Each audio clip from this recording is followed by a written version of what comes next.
खुद को बदलो, दुनिया अपने आप बदल जाएगी। बहुत समय पहले की बात है, एक राजा राज्य करता था। उसके राज्य में सभी सुखी थे। सभी प्रजा अपना सुखपूर्वक जीवन व्यतीत कर रही थी, जिसकी चर्चा राज्य के मंत्री राजा से अक्सर किया करते थे, जिसे सुनकर राजा खुद को गौरवान्वित महसूस करता था।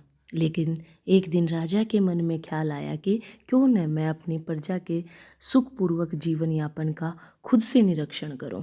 इसी विचार के साथ राजा ने कुछ मंत्रियों के साथ पैदल ही राज्य के भ्रमण पर निकल गए और प्रजा के लोगों से उनके सुखमय जीवन का हालचाल लेने लगे। और फिर लोगों से हालचाल लेने के बाद नगर के कई स्थानों पर घूमने के पश्चात वापस महल लौट आए।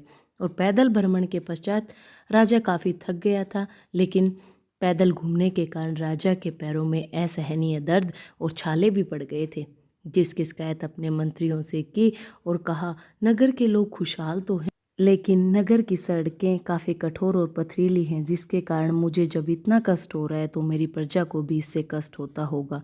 ऐसी सड़कों पर पैदल चलना दूभर है।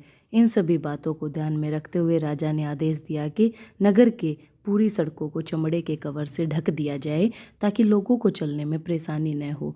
राजा के इस फरमान को सुनकर सभी मंत्री चिंतित हो गए और सड़क को चमड़े से ढकने के लिए न जाने कितने निरीह प्राणियों की हत्या करनी पड़ेगी और यह कारण बहुत ही पैसा व्यर्थ होगा।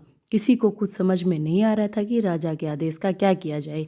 लेकिन उन मंत्रियों में एक बुद्धिमान व्यक्ति राजा के पास आकर बोला, हे राजन, यदि राज्य के पूरे नगरों को चमड़ों से ढकने के बजाय यदि हम अपने पैरों में जूते पहनकर चलें तो कोई भी कंकड़ हमारे पैरों को चुभ नहीं सकता है।